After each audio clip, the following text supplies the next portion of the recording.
Welcome to r/Maliciouscompliance, where OP causes his entire company to go bankrupt. Our next Reddit post is from Billy the Goat. I used to work for this hellhole of a job. I was a calibration technician, and my job, along with the two others we had, was to keep our tools and robots in the plant in line with our customer specifications. Failure to do so would allow our customers to pull out of their contracts with no legal ramifications. So this was a really important job. Anyways, we were behind on calibrations big time. This was mostly due to the fact that the lines refused to give us the tools to calibrate the machines because they didn't want it to affect production. And my so-called supervisor had no spine and kept telling us to work around it. For reference, we had to calibrate 6,000 different tools and machines, and almost 3,000 of them were overdue. So yeah, we were in trouble, and this was a ticking time bomb. One of our customers called and said that next Monday they were coming in for an inspection, which you would think would be an "oh shoot" moment, but no one seemed to care. I volunteered to work that weekend so that I could calibrate all the customers' machines and avoid this storm. But my boss told me that he couldn't approve any overtime without a detailed list of what I planned to do. I told him that I couldn't give him a list ahead of time because I had no clues which tools were where or what I would need to replace. But I could log everything as I went and give it to him on Monday. He said no, I had to either give him the report now or I couldn't do overtime, so I didn't. Next Monday, the customer comes in. Within an hour of being there, he realizes that almost all of his tools and machines are 4 months out of date. He immediately shuts down production, sends those employees home, and pulls their contract. Because now he had to recall 4 months worth of product. The company starts slamming down on my department, to which I just looked at my boss, laughed, and then quit, because F that. One of my friends who still worked there after I left told me the customer renegotiated the contract much more in their favor, meaning the company got paid way less per product. And the company took a loss in profits that year because that customer told all the other customers what happened and things really hit the fan. They ended up selling the place after another year. Our next Reddit post is from Big Heck Nah. This happened years ago. I had just started working as an independent electrician, and one day I received a call from a new customer. He was one of those people who flips homes in lower income neighborhoods. I'll call him Todd.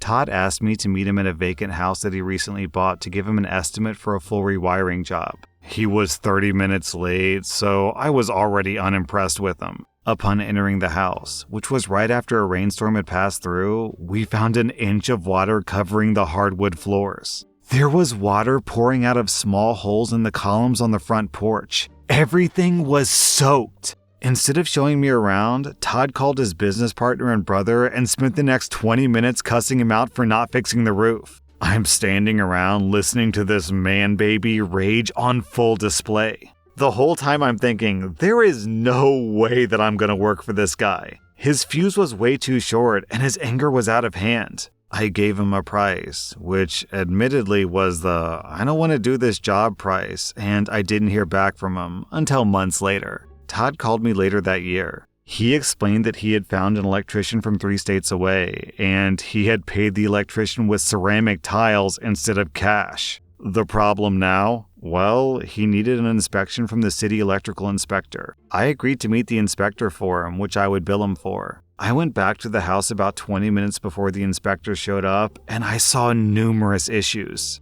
When the inspector arrived, we walked through the house together. Every issue I saw, the inspector also saw. He pointed them out, and every time I agreed with him that the work wasn't up to code. The inspector kept looking at me with a puzzled expression. After we did a complete walkthrough, I finally explained to the inspector that I didn't do any of this work, and I was hired to get him to pass the inspection. He asked me if I thought that he should pass the house, and I told him absolutely not. So I got paid for my time, I got paid to repair all the violations, and I formed a strong relationship with that inspector, who was always lenient with me on all my future jobs. So this reminds me of a lesson that I've learned in life. I heard this phrase from someone else, but in my experience, it completely rings true because I have been burned so many times that I've learned my lesson. And here's the lesson.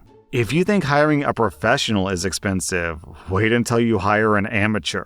And I say this as literally right now, out on my deck, I have people coming to completely redo my deck because the first people who did the deck, before I bought the house, mind you, did it completely incorrectly. So all the rainwater leaks through the deck and into the wood, and it's causing mold and rot, so they have to redo the deck so that it doesn't leak. So instead of just doing it correctly the first time, now you've got to pay the professional anyways to do it correctly, but also pay the bad person to do it wrong the first time. No big deal, it's only $20,000 for a new deck, which, of course, if I don't pay, will cause even more damage to my house because of all the water leaking through into the wood. The joys of homeownership.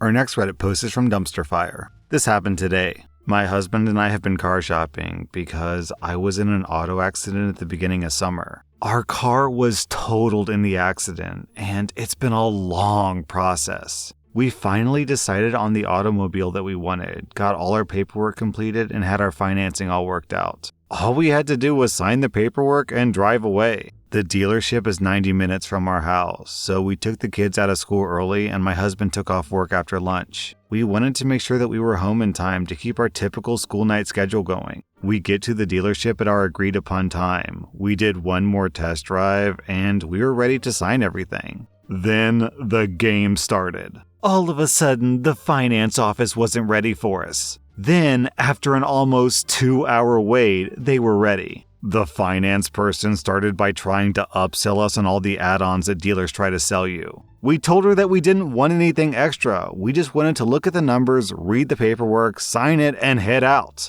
Due to all the waiting, we had a limited amount of time to get this all done and still be able to get home in time for the kids' bedtime routine. So the first thing the finance officer does is pull out a different set of numbers that we were originally given and agreed to. All of a sudden, there's a dealership fee for selling us a car at this time of year. Nearly $1,000 for this nonsense. Then she states that if we don't like this fee, we can leave because they have people begging to buy cars from them. So my husband and I stood up to leave. She then tells us that we can't leave because she's already printed the forms. I laughed at her and told her to go out and get one of those beggars to buy it. So far, the finance person has called twice and the salesperson has called 4 times. I guess they weren't expecting someone to get that far and then walk away. Man, as an American, it kind of stresses me out that basically every single transaction you make is completely non-haggleable. However, you can haggle on your 2 biggest purchases, your house and your car. So Americans spend their entire life getting very little experience on haggling on prices. But then when you get to these insanely expensive car and house purchases, suddenly you have 0 haggling experience, but you've got to haggle for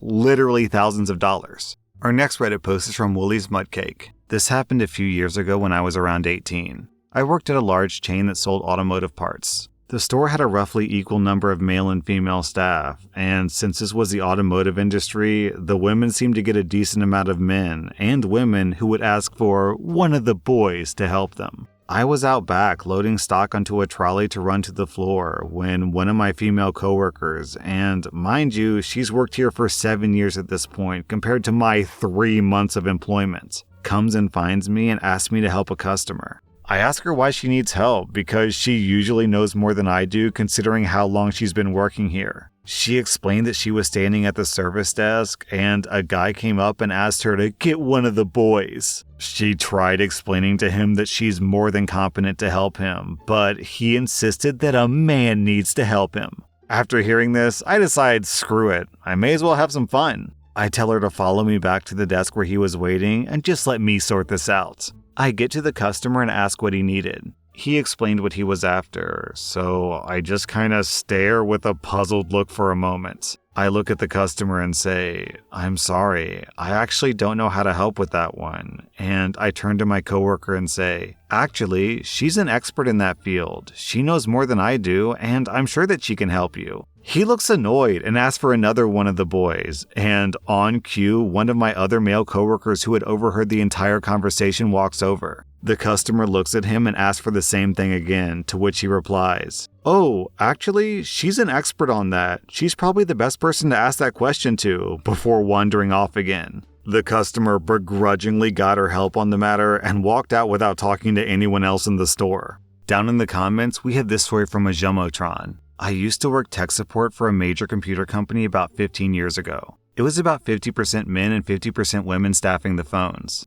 I was seated next to a woman who took absolutely zero flack from anyone. She got a call from a customer in his late 50s who kept demanding to speak to a male colleague since it was a tech question, and he wanted to make sure that everyone understood the issue properly. Her reply was, "I'm sorry, none of my male colleagues are available, but if you get your wife on your phone instead, I'm sure that we can solve the problem." That was one of the best laughs that I had at that job. Our next Reddit post is from Turkaram. I used to be a server at a major restaurant chain that you see in every mall in the US, and my particular location just happened to be in one of the wealthier parts of the country. Because of that, a large percentage of the clientele wanted their dishes a certain way. There were some oddball regulars, like this one lady who wanted a Caesar salad with no dressing, but instead 3 whole lemons to squeeze on the lettuce. But like 99% of the time, they would just ask for rigatoni instead of penne in a dish, or red onion instead of yellow on a burger, or something of that nature. The thing about this chain though is that technically we're supposed to charge them for substitutions like that. So for instance, if a guest wanted a different kind of dressing on a salad, it might be like a 10-cent charge. Or if they wanted Swiss instead of cheddar on their burger, it would be like 15 cents. As a server, you were supposed to know all the upcharges, but because there were like 26 pages on the menu, it was daunting enough to just memorize what we even had. Well, mystery solved on this one. There's only one restaurant I've ever been to in my entire life that has a 26-page menu, and that's Cheesecake Factory. Okay, so anyways, obviously, no one ever charged for these things because what's an extra 15 cents on a $200 tab? Especially when you're in the weeds and you're pretty sure the host stand wants you to have a mental breakdown. Not only that, but because rich people tend to be the stingiest mother effers that you'll ever meet, we would never charge them because they would instantly complain if you did. Also, the restaurant's policy was essentially the customer is always right, no matter how wrong they were.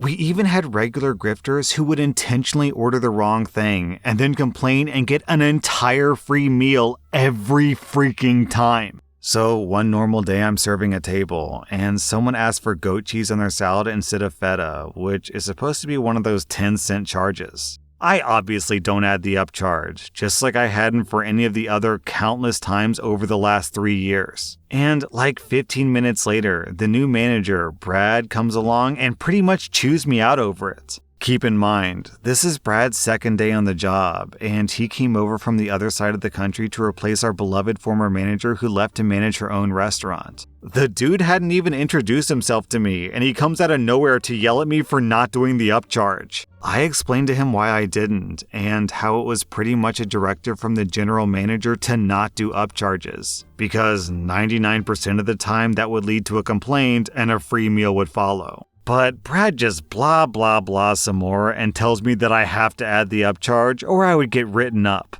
So when the next table, a party of 7 people that had a bill of $500, changes literally every dish, I added the upcharges, which totaled like $1 at the most. When I dropped off the check, they freaked out over all the upcharges, even though I told them about the charges when they ordered. So, of course, they demanded to speak to the manager. Instead of getting any of the other managers I'd worked with for years, I grabbed Brad and made him deal with them. He ended up having to give them the $500 meal for free because he insisted that I charge them $1 extra.